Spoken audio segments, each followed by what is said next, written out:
Good morning, students. Today we are going to see the supplementary reader, The Red-Headed League.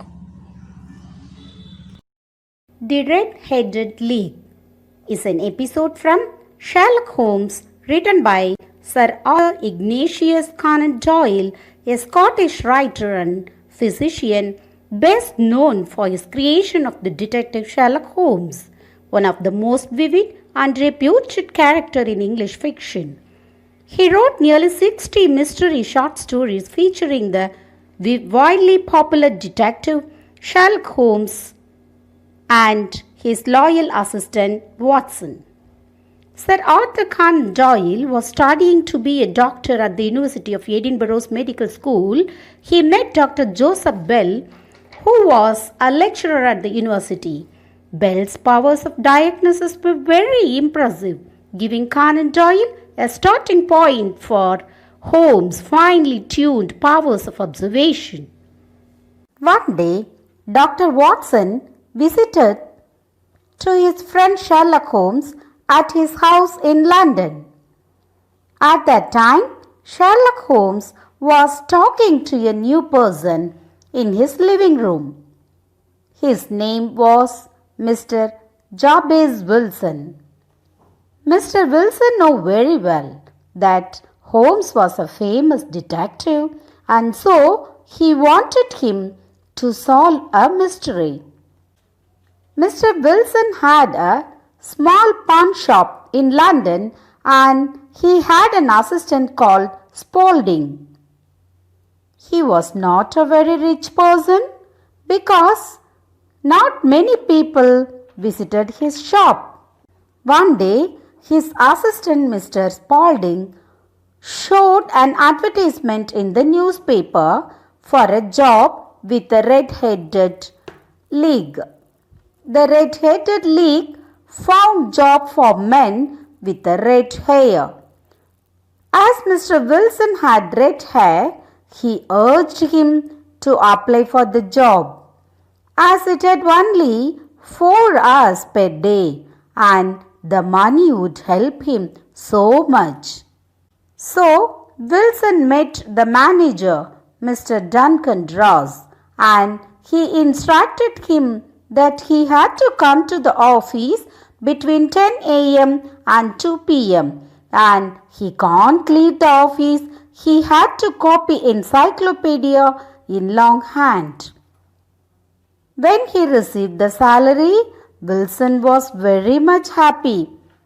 But after 8 weeks, one day he went to the office. He was to see that the Red-Headed League was closed. So he came to Sherlock Holmes to solve this mystery. Holmes asked Spaulding some questions and they left. He asked his friend Dr. Watson to go to a violin concert with him on the way he could visit the pawn shop. He hit the ground outside 3 times or 4 times. Then he knocked at the door. A young man arrived. He asked him how to get to the concert.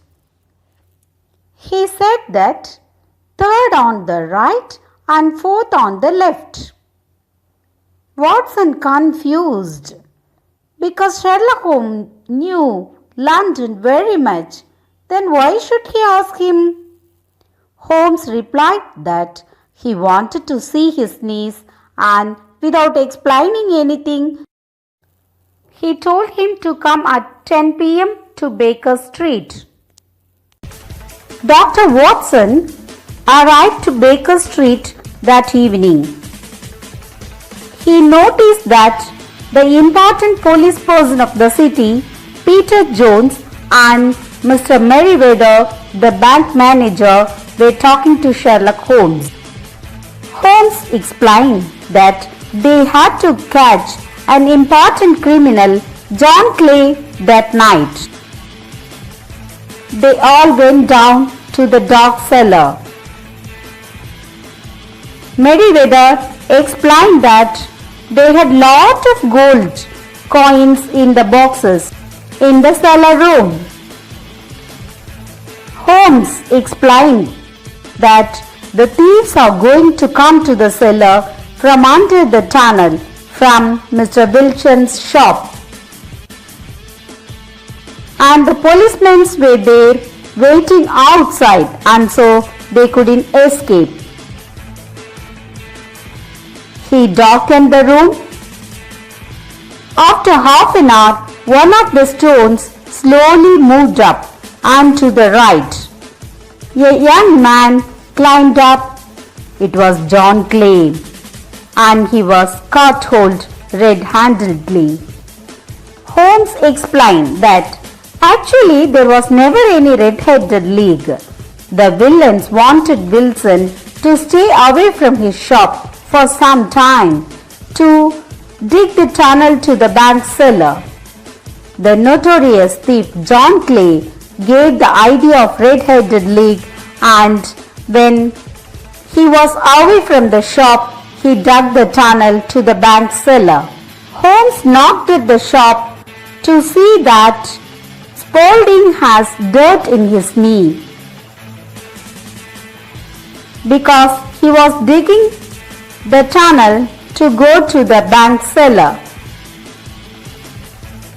But he was caught hold red-handedly by our clever Sherlock Holmes.